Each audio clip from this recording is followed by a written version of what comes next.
Assalamualaikum. A big welcome to all of you on my channel.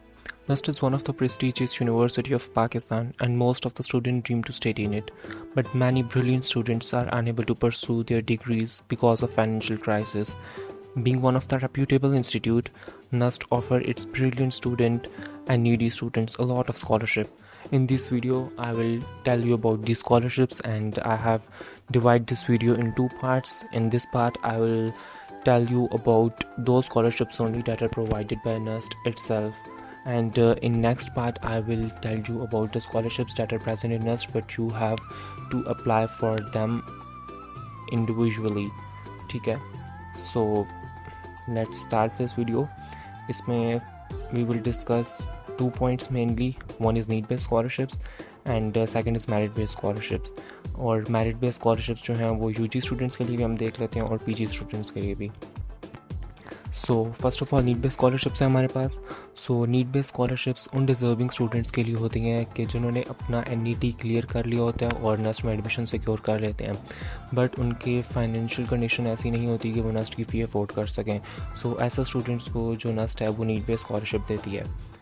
इसके लिए आप eligible कैसे होंगे कि अगर आपके पेरेंट्स की मंथली इनकम 60,000 रुपीज़ से कम है सो आप इस स्कॉलरशिप के एलिजिबल हैं और आप इसके लिए अप्लाई कर सकते हैं.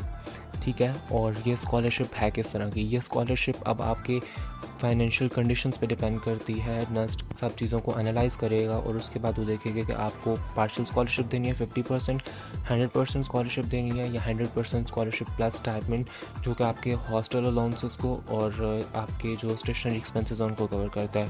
बट मोस्टली लोड जो होता है वो ट्यूशन फ़ी का ही होता है स्टूडेंट के ऊपर.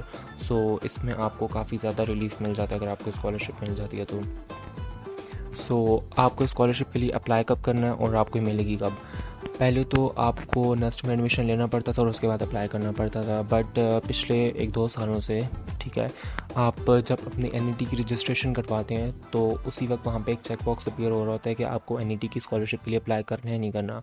अगर आपको अप्लाई करना होता है तो आप उधर अप्लाई नाउ करते हैं और आपके सामने एक डिटेल्ड फॉर्म आ जाता है जिसमें सारी इन्फॉर्मेशन वो आपसे लेते हैं और उधर से आप इसके लिए अप्लाई कर देते हैं. और ये मिलती है आपको कब है कि जैसे ही आपका NUST में एडमिशन हो जाता है उसके साथ अगर आप एलिजिबल होते हैं तो ये स्कॉलरशिप का लेटर भी आपको मिल जाता है और वो आपको बताते हैं कि you are eligible for this scholarship. ठीक है, now come towards merit based scholarship.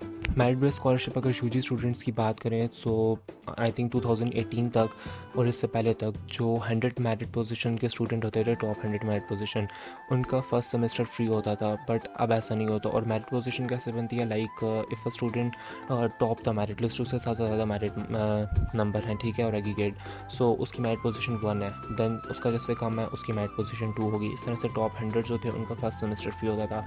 But अब ऐसा कोई सीन नहीं है. UG स्टूडेंट्स के लिए अब मेरिट पे एक फाइनेंशियल असिस्टेंस NUST देता है कि जो फर्स्ट पोजीशन होती है उसको 18,000, सेकंड वाले को 15 और थर्ड वाले को जो है वो 12,000 पर सेमेस्टर देता है. ठीक है, और मेरिट बेस्ड स्कॉलरशिप्स जो हैं वो NUST में मेनली पोस्ट ग्रेजुएट स्टूडेंट्स के लिए हैं. NUST जो है वो MS में 20 और PhD की 5 स्कॉलरशिप्स देता है. ठीक है, और इन स्कॉलरशिप्स में मंथली स्टाइपेंड भी इंक्लूड होता है, रिसर्च के और जो लैब के एक्सपेंसेस होते हैं वो भी इंक्लूड होते हैं, और इसके साथ साथ जो ट्यूशन फ़ी होती है वो फुली वेव ऑफ होती है. और जो स्टाइपेंड मिलता है वो कितना मिलता है? MS के स्टूडेंट्स के लिए 18,000 है स्टाइपेंड और PhD के स्टूडेंट्स के लिए जो है वो 30,000 है. और आप इन स्कॉलरशिप के लिए एलिजिबल कब हैं? एक तो आप इसके साथ कोई और पार्ट टाइम काम नहीं कर सकते, ठीक है, आप फुल टाइम अवेलेबल हों. सेकंड, आप कोई और स्कॉलरशिप ना ले रहे हों. तीसरा, जब आपका NUST का पहला सेमेस्टर होगा तो NUST के अकॉर्डिंग आपने उसमें 3.75 GPA लेना है. ठीक है, और आपने जिस कोर्स में इनरोल कराया है वो मिनिमम 9 क्रेडिट आवर्स का हो. और जब आपका पोस्ट ग्रेजुएशन ख़त्म हो जाए तो उसके बाद आप टीचर असिस्टेंटशिप के लिए विलिंग हो. ठीक है, और उस टीचर असिस्टेंटशिप में आप 10 कॉन्टैक्ट आवर्स पर वीक दे सकें. अगर इन सब चीज़ों पे आप पूरा उतर रहे हैं यू आर एलिजिबल, सो आपको स्कॉलरशिप मिल जाएगी. इसके अलावा एक स्कॉलरशिप जो है वो गोल्ड मेडलिस्ट स्टूडेंट्स के लिए भी है. ठीक है, जो अंडर ग्रेड के गोल्ड मेडलिस्ट होते हैं, और ये 2 तरह के होते हैं. एक रिसर्च की बेस पे गोल्ड मेडलिस्ट होते हैं और दूसरे CGPA की बेस पे. सो जो भी गोल्ड मेडलिस्ट हों उनको भी 18,000 पर सेमेस्टर स्टाइपेंड मिलता है. ठीक है, उनकी tuition fee fully wave of होती है. जो भी 4 सेमेस्टर होते हैं 2 ईयर प्रोग्राम, और जो लैब और रिसर्च के एक्सपेंसेस होते हैं just like other PG students जिनको स्कॉलरशिप मिलती है, इनका भी वो फुली वेव्ड ऑफ होता है। देन हमारे पास आ जाता है कि स्कॉलरशिप जो है वो कंटिन्यू कब तक रहेगी। एक तो अगर नस्ट के पास फंड्स होंगे, ठीक है, तो तब ये स्कॉलरशिप रहेगी, और मोस्टली जितने भी स्कॉलरशिप प्रोग्राम होते हैं अगर एक बार स्कॉलरशिप मिल जाए तो वो फिर कंटिन्यू रहती है। और आपने सेमेस्टर का CGPA वो 3.5 मेंटेन करना है मिनिमम, ठीक है। पहले सेमेस्टर में 3.75 पर उसके बाद 3.5 तक। और जो 6 मंथली सेमिनार्स होंगे आपने उनको अटेंड करना होगा। और इसके अलावा आपका जो कंडक्ट है, ठीक है, जो आपका बिहेवियर है अपने डिपार्टमेंट वगैरह में, वो अच्छा होना चाहिए। सो ये जो सब था उन स्कॉलरशिप्स के बारे में एक डिटेल्ड इन्फॉर्मेशन थी जो कि नस्ट आपको प्रोवाइड करती है। इसके अलावा जो है नस्ट डिफरेंट ऑफ ट्यूशन फ़ी भी देती है, और इसके अलावा डिफरेंट जो है वो सब्सटेंसेस अलाउंसेस भी होते हैं।